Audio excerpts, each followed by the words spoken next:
Good morning. I would like to start just by quoting a small little section from the Medrash Rabbi in last week's Parsha, Parshas Miketz, which is Negea Tinyana D'Yoyma. The Parsha opens, Paro Choylem Ve'hinei Omed Al HaYeor. Paro's having a dream and he's standing, the Torah says, Al HaYeor. What does it mean, Al HaYeor? Says the Medrash Rabbi, Amar Rabbi Yochanan, HaRishayim miskaymim al Eloheihem. Rishayim stand on their gods. The Yeor was a god in Mitzrayim, and Paro is standing on it. Uparo choylem hu oimed al haYeor. So the Rishayim stand on their gods. Aval hatzadikim Eloheihem miskayim aleihem. The opposite, though, is the tzaddikim, that their God stands on them. Like it says by Yaakov Avinu, V'hinei Hashem nitzav alav. Hashem was standing on him. It's fascinating if you think about it. One of the greatest symbols of one of the world religions is the cross. What's the cross? The cross is a symbol of their belief that their God died for them. Their God sacrificed himself for them. That's this idea that the Medrash Rabbi is telling us, Rabbi Yochanan is telling us, they stand on their God. Their God is for their service. He's there to serve them. He's there to give them. He's there to do for them and even kill himself for them if need be. That's what it's all about. And mamish lahavdil elef alpei avdalos is Klal Yisrael with Avinu Shebashamayim Bara Olam. He stands on us. We're here to serve him. One of the greatest symbols of Am Yisrael is Akedas Yitzchak, where we sacrifice ourselves for him over the Doiros, the millennia. Klal Yisrael being Moiseh Nefesh, Beguf, B'Mamay, B'Taiva, completely sacrificing ourselves for Bara Olam. It's mamish the opposite of the Rishayim. That's Klal Yisrael. And Yehiratzoi, that will continue to be Moiseh Nefesh in ways that we can for Avinu Shebashamayim, as Hashem stands on us and we give to him everything we can. Okay, the sugya begins with the Mishnah. The Mishnah on Pei Zayin, Bava Kama. It's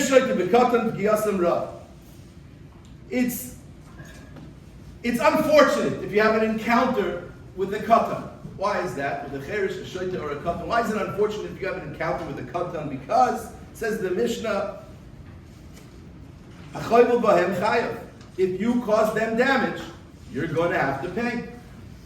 But the other way is not true. If they damage you, they'll be patur. So you're driving and you accidentally run over a katan's bike. You have to pay. You have to pay for that damage. If the katan owns a car, you'll have to pay for that car, right? However that works exactly. But anyway, the point is you're going to have to pay.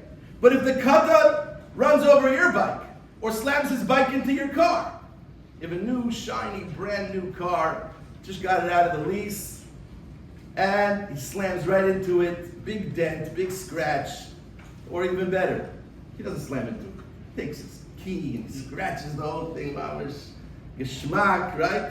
Writes his name, Aaron HaKoyen, whatever his name is. He's patur, says the Mishnah. Chavlu b'acher b'turim, he's patur.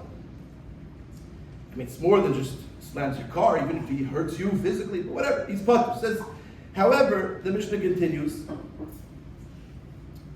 seemingly a difference is Ebed ve'isha p'yasam ra, ha'choyvel b'hem chayev, v'hem shechavlu b'acher b'turim.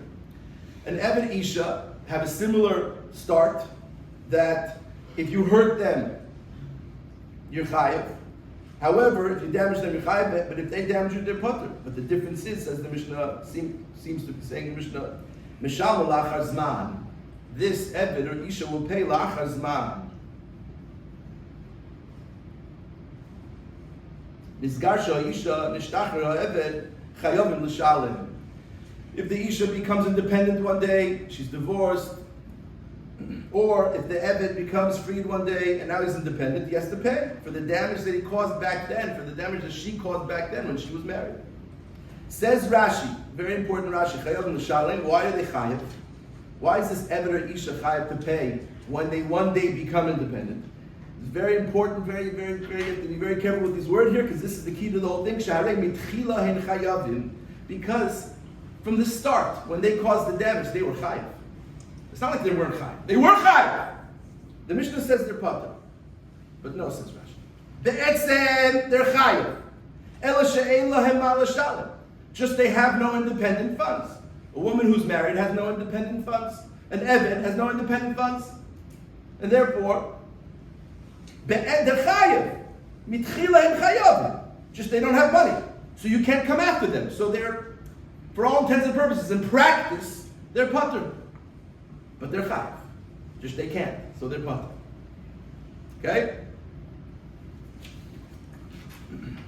But the contrast, seemingly, that the Mishnah is making is that the Cher Shoyt of the Katan is not that. It only says that about the Evan and the Isha. That be'etzem, they're chayav already from the start. Just they don't have funds. So if one day they get money, they'll have to pay. It doesn't say that about the Cher Shoyt of the Katan. So the Katan, he's not chayav now as a Katan. He's for real, genuinely patur. It's not just a technicality, he's chayav, just he has no money. He's patur, and he does not have to pay, even later. That's what it seems like. Now, the stira to this, or what seems like a stira to this, is the next Gemara that we're going to look at. But we come at Ches Amud Beis. Says the Gemara, starts by a discussion of Garmi, whatever that is exactly, we're not going to get into, some kind of a indirect damage, not defining it, but says the Gemara, Hava Uvda, there was an incident.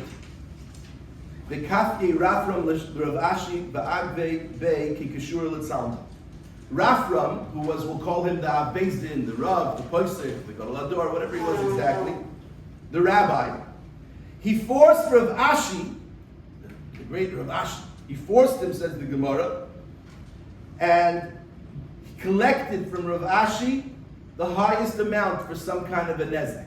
What's the story here? Says Rashi. What did Rav Ashi do? What was the nezek? Shesaraf shtar chaveroi biyaldusoy.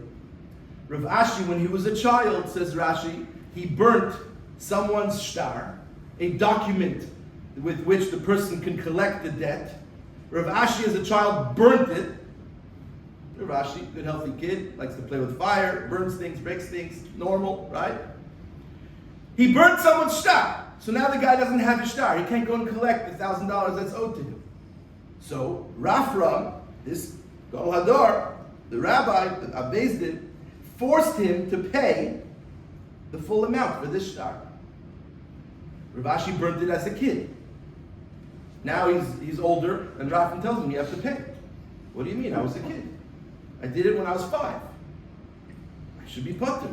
Don't you remember? There's the Mishnah that says, Cher Shoyt the Katan, Chavlu Ba'acher P'turim, I'm patur. I have to pay. What's going on here that he makes him pay? So this is a big machlokes how to resolve these two Gemaras, the Mishnah and the Gemara.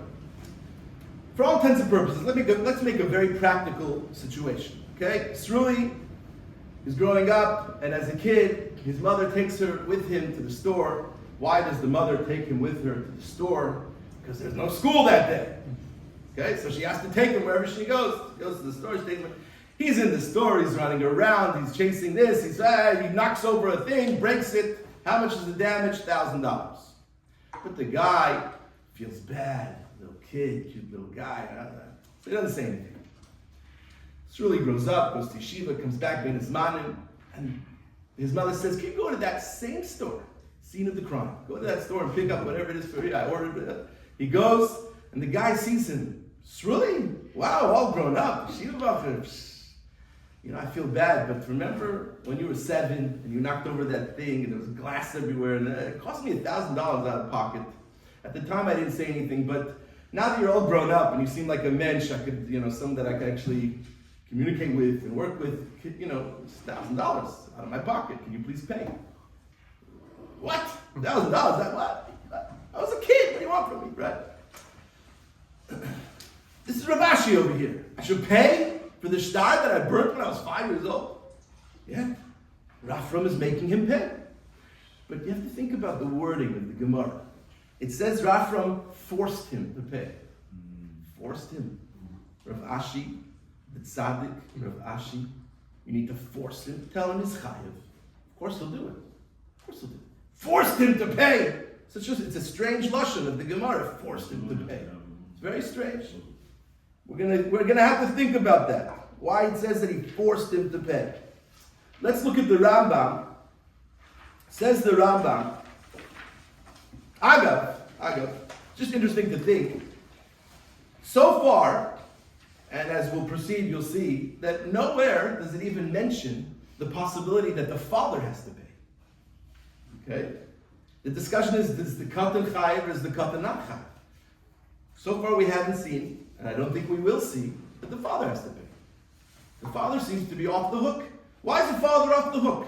I take my kid with me somewhere, he smashes this, he breaks that, or even if I don't take him with me. I'm in shul, I'm learning, I'm davening, I'm at work, and while I'm there, he breaks this, that, the other. Why shouldn't I have to pay? It's my kid. I'm responsible for my kid. The father or mother? Either one. No, there's a difference. What's the difference? The Isha is not chayav. Isha's not chayav for her own damage. But what about the kid? Yeah, if she's not chayav for herself. So fine. So the father. So is the father chayav? Now let's say, like the Mishnah says, the mother's putter for her own damages, so she's not. Why should be the father be dead? What's the father is achrei for his kid, right? That's what one would say. That's what one would think. You go out there in the world, that's what they would say. Sure, master. That's what they would say. So why? Why? Good question. Why? Yeah. Why should the father be chayav? Why should the father be chayav? For what? It's not your. The father doesn't own the kid. It's not his property. He doesn't own the kid. Can't control the kid. In case you don't know, you can't control the kid. You cannot control the kid. Responsible for the kid also for that girl till it's bar mitzvah. Whatever that means. I hope Chazal don't really mean that. Something like this, the Chazal said it's not. I don't know. We don't see anywhere that the father's chayav. Why should the father be chayav? I can control my kid. I can't control my kid. He has a mind of his own. He has no 2 legs. The only way I can control my kid is if I lock him up in a barn the same way I do to my shor. And if my shor gets out, there's still what to talk about that I should be chayiv, depending on how well I locked him. I can't lock my kid in a barn. It doesn't work. He'll get out, right? Yeah. You can't. So why should I be chayiv? It just, you might think that the father should be chayiv, but he's not chayiv because how can he? The kid has a mind of his own. The kid's a mazik. What am I supposed to do? He has no seichel, and he has a mind of his own at the same time. There's nothing I can do. I can't. So the father's off. The question is the katan. You have a question? I'm saying like when you bring a kid to the synagogue, yeah. I'm telling you, keep in silence. Right. So you say like it's not. How well does that work? But this is your one responsibility. Like if he's crying, to take him out. Right. So just tell him to be quiet. Just tell him to be quiet. No. It doesn't work, right? Tell him to be quiet. It's a responsibility to take him out. Right. Exactly. So you have Same thing. It's your responsibility to take him out. But once he's out, then what?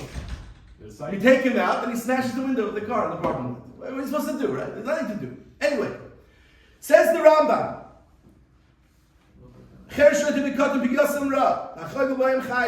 If you have an encounter with a cher shel katan, it's bad news. Why? Because if you harm them, you're chayiv. However, if they harm you, they're patur. Afalpi, says the Rambam. This is Perek Daled.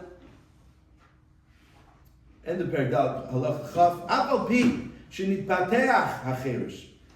Even if the cherish gets better, and the shoyta gets better, and higdil hakatan, the katan grows older, and now he's 15, 20, 25, einam chayavim l'shalom. Don't have to pay. He's 25 years old, he caused tremendous damage when he was a kid, he does not have to pay. He does not have to pay. And what's the reason, says the Rambam, very important, shebeshah shechavu bahem, because at the time that they caused that damage, take a snapshot of that moment, when he was 5 years old and he caused that damage, at that moment, lo hayu bnei das. They were not mentally capable of controlling themselves. They couldn't make choices. They was not a ben das. So at that moment, he's disabled.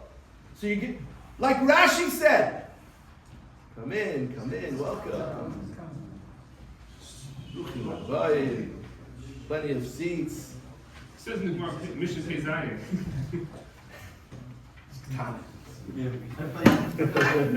Continue. Okay. You bring example. Exhibit A. Say over the example again. That's what they say. No, Again. Okay. What happens? Just a quick recap. You're 5 years old and you smash someone's car window. Why did you do that? Because it's fun. When you're 5, it's a fun thing to do, right? ADHD, or you're just looking for a good time. Says the Rambam, you're not a ben das. When you're a kid under bar mitzvah and you cause harm, the Mishnah and the Rambam says you're putter from paying when you're older. What did you do? When you were 5 years old, you stole your cousin's watch. When you were 5 years old, you broke somebody's window. You were playing ball, you smashed the window as a 5-year-old, as a 7-year-old, even as an 11-year-old. You smashed something. Now that you're 20, the guy says, pay up. You cost me $1,000 of damage when you were a kid, pay up. Says the Mishnah, says the Rabbi. No, you're putter. Why are you putter? Now you're 20 years old. Why don't you have to pay for the damage you caused when you were 10? Because I was 10. When I caused that damage, I was 10. I was not responsible for my actions when I'm 10 years old. Now I'm 20. You want to make me pay for what I did when I was 10 years old? No. Says the Rambam, B'sha'ah shechavlu bahem lo hayu bnei das. As a 10-year-old, when I caused that damage, when I caused that harm, when I broke his window, when I keyed his car, when I egged his house, whatever I did, all the things I did, I was not a ben das at the time. I didn't have a proper capability of making smart choices, of being responsible for myself, and therefore, that's the critical moment. At that moment, I was not able to be responsible, to be liable. So now, 10 years later, you want to make me pay for that? I don't have to pay for that.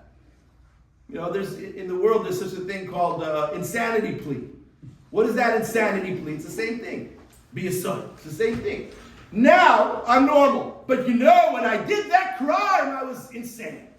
I was not a ben das at those moments. That's what this is. Now I'm 20. But you're asking me to pay for damage that I did when I was 10? When I was 10, I was not a ben das. I didn't have a normal way to think and be responsible for my actions when I was 10, when I was 7, So you can't make me pay now that I'm 20 for that. That's very clear in the Rambam. Just like Rashi said. Rashi said that the Isha and the Eben, when they did the damage, they were chayiv. Just they didn't have money to pay. But the Katan, when he did the damage as a Katan, he wasn't chayiv then. Now he's 20, you tell him pay up for what you did. I wasn't chayiv back then. The thing never clicked. It never registered a chiyuv of mazik, of mama. Okay. Now, the thing is, and this is where it gets very exciting, but we have a stira still. The Mishnah says you're putter if you cause damage when you're a kid. The Mishnah. And the Gemara says that Rafram made Rav Ashi pay for damage that he did as a kid. Now that Rav Ashi's an adult, he had to pay for damage that he did as a kid. So what's the pshat? The Mishnah says you're putter for damage you do as a kid, and the Gemara says he made him pay for damage that he did as a kid. Okay, so for this let's see this Bach. The Bach, at the very end of Shin Mem Gimel in Hilchos Shabbos, the Bach says, it's on the top right corner of the page that says Tav Kuf Samach Beis at the top right corner. That top right corner says the Bach. Mikan Yatzaloi LeRashi LeFarish Bialdusoy. Why does Rashi in that Gemara? The Gemara doesn't say that Rav Ashi was a couple. The Gemara, that incident where Rav Ashi burnt the star and now Rafram's making him pay. Let's say you have a check and someone burns your check. Now you have no way of cashing the check. Okay? So that's what Rav Ashi did. He burnt someone's check. And Rafram made him pay for it.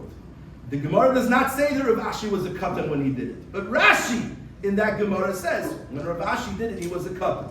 Says the Bach, why did Rashi say that? Because of the diuk in the Gemara that we made. What does the Gemara say? It says he forced him to pay. Forcing him to pay. If that's the halacha that he's required to pay, tell him. Rav Ashi, you're chayav to pay. Rav Ashi will immediately pull cash out of his pocket and pay. It's a question. Why are you forcing him to pay? Says the Bach, because it says he forced him to pay, must be that he wasn't truly chayav. Wasn't truly chayav. What's a case where I cause damage but I'm not truly chayav? If I cause damage as a child, I'm not really chayav. Even now I'm older. Even now I'm 18, 20, 25, 30. I'm still not chayav for that. I'm not truly chayav. So that's why Rashi did that, because the Gemara says he forced him. You don't have to force him if he's truly chayav. Just tell him you're chayav, he'll pay. Why does it say he forced him? Because he was a child when he caused that damage. Midin hayapater. Really, according to the letter of law, he was exempt from payment because he was a child. So he forced him to pay. Now why, if he's exempt, why is he forcing him to pay? Why is he pressuring Rav Ashi to pay for damage caused the child that really is exempt? The Bach tells us a phenomenal chiddush. Says the Bach, we're going to go to that big word klal. Klal ha'oiled. The katan shegana by hizik pater milashalim. Of course he's pater because shehigdil, even when he's older he doesn't have to pay. Ella, I skipped a bunch of lines. Ella shani koira olav gam beloy das nefesh loy toiv. Pasuk in Mishlei says gam beloy das. Even though you did not have das when you did this thing, nefesh loy toiv. It's still not good for your soul. You had no das when you did it, but it's still not good for your soul. You did a sin. You harmed someone when you were a kid. You had no das. You were asleep. You were drunk. You were this. Whatever your state was, you caused harm. And then for your pater, I was a child. You were pater because you were a child. That's true, but it doesn't mean that it's good for your soul. It still leaves some kind of a stain on your soul. You're 5 years old. You stole something. You damaged something. Pater, of course you're pater. But guess what? You have a stain on your soul. And you want to take care of that. You want to take care of that. Why do you want to take care of that? Because that la'achar me'ed esrei, after we pass from this world, we're in Olam Haba, and Tchias HaMesim, and we're walking around, and look at me, here I am with this big stain on my soul. Who wants that? Who wants that? I don't want that. You don't want that. So you got to fix that. Even though you didn't have to pay, you weren't chayav and based in for what you did as a child, but it still leaves a stain on your soul. Now, why should that be? I was 5. Why should that be? Why is it even? If I'm not responsible for it, I don't have das, I can't control myself, I'm a little kid, can't control myself, can't blame me. Can't blame me. What I did when I was a 5-year-old? So why does it leave a stain on my soul? Make up your mind. If you did bad, it's a stain on your soul. If I didn't do bad, and I didn't because I was 5, I can't control myself, or I didn't do bad. But the Bach says that's the reality based on this pasuk in Mishlei. Gam beloy das nefesh loy toiv. Afal pi de katan she'avar avera beloy das. A katan that doesn't have avera without he's out of his mind. He's a kid. He loy toiv lenefesh. Himshich aleha tumah mitzad hara. By doing this wrong thing, by smashing your friend's window, by keying his car, by stealing his watch, by screaming at your mother and cursing her out, whatever you did as a kid, you're not held responsible for it, but it's not good for your soul, and it brings upon the soul tumah mitzad hara, whatever that means exactly. It's very hard to understand. If I was not liable and responsible for myself because I couldn't control myself as a little kid, what does it bring bad? But it does, apparently. And therefore, kishiyigdil, when you get older, toiv loy lashuv b'tshuva, it's worth your while to fix it, to do tshuva, to fix this thing that you did wrong when you were a kid. Al masha'avar, whether it was bein al-makom, whatever it was, you want to fix it. You want to, for your own sake, you want to fix it. The bottom line is, it's hard to understand this Bach, but I'll give you a simple mashal. Okay? You're 5 years old. This happened to us when we had one child at the time. We had 2 children at the time. Our oldest was 2 probably, and may she live and be well. Now she's Baruch Hashem, a mother of her own children. But when she was 2, we were visiting mishpacha, whoever this mishpacha is, and this mishpacha, their cleaning lady, what she used to do to make life easier for herself, instead of lugging around the big, heavy container of bleach, she would simply pour the bleach into a water bottle, a small water bottle, with that easy-to-drink spout, the sports little spout, right? And she would take this much smaller, easier to carry on water bottle of bleach around the house and clean like this. So my 2-year-old sees this apple juice, geschmack, right? It looks like apple juice, and she drank it. And she's choking and coughing, and my wife is screaming, and I'm trying to stay calm, Mr. Cool and everything, and we call the poison control, and they tell us, whatever they told us. They told us she might have this and that when she's older. Sure. Anyway, no, I'm just kidding. But the point is, why did I tell this story? Oh, the point is, here's the point, to explain this back. Is the kid responsible for what they did as a kid? No, it's not their fault. Does it cause damage? Yes. Yeah! But it's not my fault. I was 2 when I drank the bleach. Don't blame me. I don't blame you, but it can still harm you. I don't blame you, but it can still harm you. So same thing with the neshama, with the nefesh. We don't blame you, but it leaves a stain on your nefesh. And you want to fix that. So you do tshuva. If it was damage that you caused someone, you pay them for the damage. Couldn't Beis Din make you pay? No, of course not. Beis Din can't make you pay. But you want to pay on your own. You want to fix it to help yourself. Says the Bach, that's what Rafra was making Rav Ashi do, not because he's chayav and Beis Din to pay. He was a kid when he burnt that check. But he pressured him to pay, and that's why it says pressure. That's why he pressured him. No, I can't take you in Beis Din and just tell you you owe and you'll pull money out of your pocket because you want. No, but I'm pressuring you to do it. I'm forcing you, pressuring you to do it because I want you to understand how worthwhile it is for you to do it. That's the Bach's answer to this theory in the Gemara. One more. The question was asked. Yeah. Does paying fix it, or do you always have to ask for kapara and all that stuff? Or does just paying fix it automatically? Well, as an adult, if you broke someone's window, do you have to do tshuva if it was by accident? Or you just have to pay? If it was by accident, you pay, you fixed it. It was on purpose. Ra'alev, purpose, I smashed this thing. So you have to also do tshuva, not just pay. There's 2 parts to this. There's the financial part, and there's the Yetzirah, the Ra'alev part. So it could be, you need both if it's something like that. Answer? Okay. Rashi had to be forced. He didn't like this horse.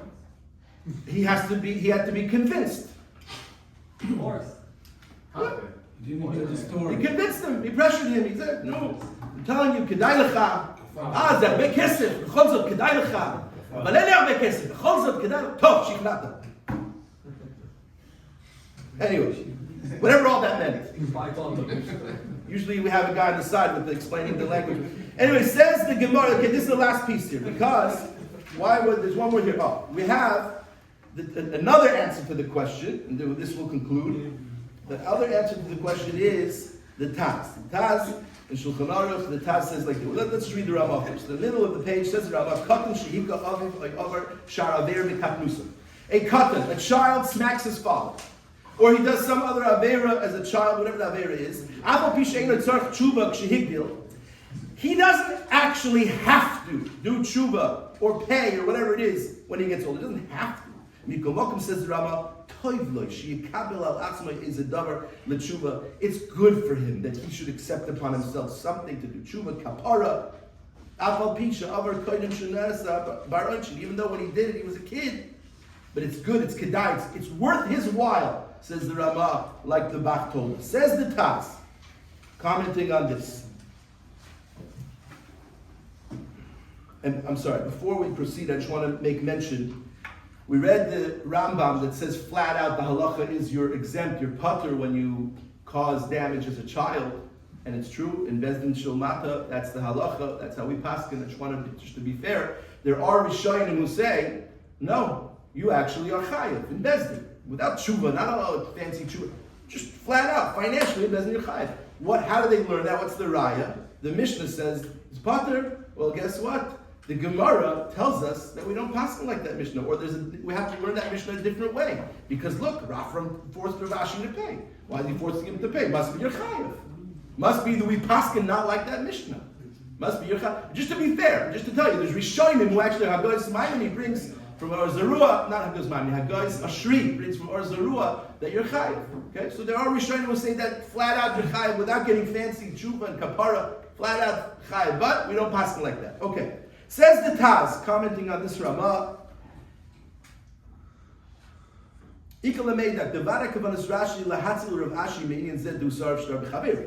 Rashi, who comments and says that Rav Ashi did this as a kid, what was the Gemara doesn't say that, okay? But why did Rashi make that statement when the Gemara doesn't say he was a kid? The Gemara just says he burned someone's star. So why did he? The Gemara just says there was an incident and he made him pay. Why doesn't Rashi say he was a kid when it happened? Because Rashi wants to do the obvious. What's the obvious? The obvious is what? Really? You're kidding me? Rav Ashi, the great and holy Rav Ashi, burnt someone's star? That's ridiculous. Can't be. Says Rashi, well, he was a kid. And as a kid, yes, it can be. Even Rav Ashi as a kid. A kid's a kid. Boys will be boys, right? That's normal. That's what Rashi was doing by saying that. That's why he says that he did it as a child. Now, we'll just skip down and conclude with the Taz quoting the Bach. In the first wide line of the Taz, he says, the Bach says, unlike the Orzarua, Paskins like the Rabbi, like we said before. The Nir Lanius Daiti, third wide line of the Taz at the end. Nir Lanius Daiti, what's the reason? Rav Ashi Vadai Pater Min Hadin. Of course, Rav Ashi was Pater Min Hadin. Ela derafam kvoy bedvarim lasos lefnim mishuras hadin. A different answer. Yeah, you have a question? I did, but it's not exactly on the tongue. What's your question? Don't, as a child, your averos go onto your fathers? How is there a statement on your soul? So I'm a big fan of saying that Chazal don't really mean that, and on the other hand, because I made a lot of mischief as a child, I'm a big fan of saying Chazal did mean that. Anyway, I'm very torn about that. That's a good question. That's a good question. What exactly that means? We will. The way we will deal with your question is by saying that we're now explaining the Taz, and we don't have a lot of time left, so we have to. And really, the real way we'll deal with this question is by saying that ask Rabbi Stoll. I'm sure he has a very good answer to the question, and we can talk after. Let's see. What's your name? Noam. Noam? Yeah. I'm Noach. Nice to meet you. Okay. Says the Taz. Excellent question. See, yeah. Says the Taz. What was he doing here? So again, the Bach said what he was doing here is, you don't want to fix your soul, you don't want to keep it dirty like that. So says the Taz a different answer. What was he doing? He was pressuring him, Rafram was pressuring Rav Ashi to act lifnim mishura sadim, beyond the letter of the law. Letter of the law, you were a kid when you did it, you're public. But we have an obligation to act beyond the letter of the law. Lifnim mishura sadim. Where do we see that that's an obligation? It's not just a suggestion, but it's an obligation to act beyond the letter of the law. Says the Taz, like we find B'Soif HaUmnim, in the end of Perek HaUmnim. In the end of Perek HaUmnim, that was the last of the Marmakoimus. The Gemara in HaUmnim says a fascinating incident. What happened here is Rabbi Baruch Hanan hired movers. He hired movers. They were moving things for him. And these movers were negligent. Tavrulei hanu shikulai chavisa decham. They broke a barrel of wine when they were moving it. And they were sloppy, they were clumsy, they weren't careful. They broke a barrel of wine, expensive wine. So what does he do? These guys, they broke my $1,000 bottle of wine, $1,000 barrel of wine. So shakal iglemayu. He took their coats, he took their jackets as collateral. I got to hold on to something to make sure these guys will pay me for the damage they caused. Asu, these guys, these movers went to Rav, and they said to Rav, you know what he did? We were moving his things, and we broke it by accident, not on purpose. We broke it. He took our coats, now what? And he didn't pay us for the labor, for the work we did. Says Rav, Amalei Havlu Glumayim. Give them their coats back.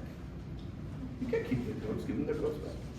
Amalei Dina Hachi, really? Is that the law? He says to Rav, is that the law? I have to give them their coats back out? They're not going to pay me for the damage? Amalei in. He says, yeah, that's the law.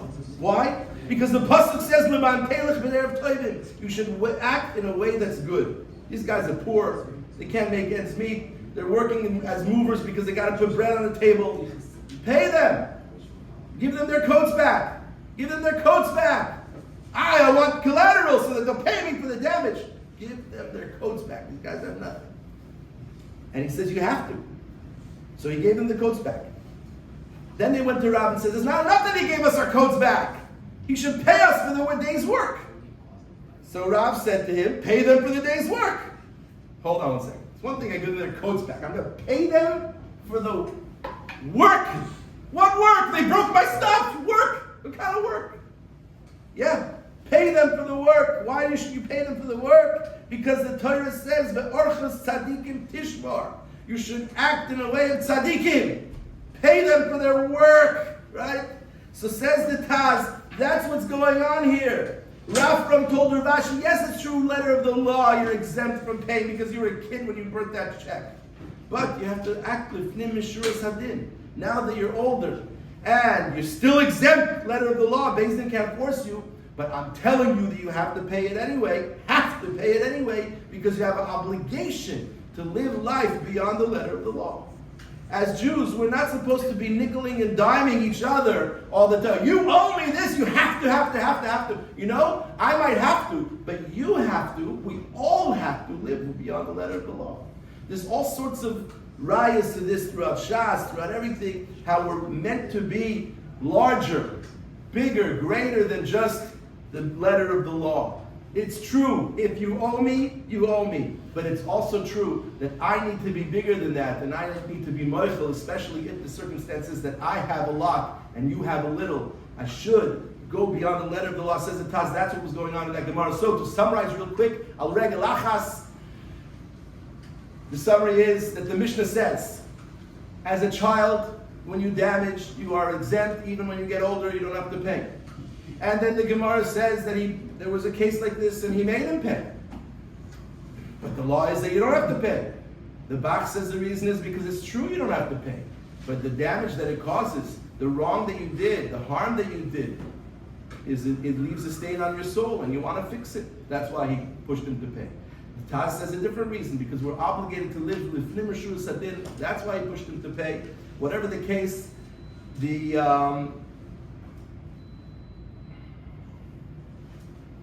I saw brought down that Rav Chaim Vital says in Shara Gilgulim that when he was a kid, he was disrespectful to his mother. He was a katan, he was disrespectful to his mother. Again, this gives us a lot of hope. Rav Chaim Vital, when he was a kid, he was disrespectful to his mother, and yet he became the great Rav Chaim Vital, Talmud of the Arizal. The Arizal told him to fast for 3 days and 3 nights as a result of that, to fix it. Fix it. I was a kid. Fix it. That's right. You want to fix it. I don't know how you fast for 3 days and 3 nights. I find it hard to fast for 3 hours. But in those days, there was no food anyway. Whatever the shot is.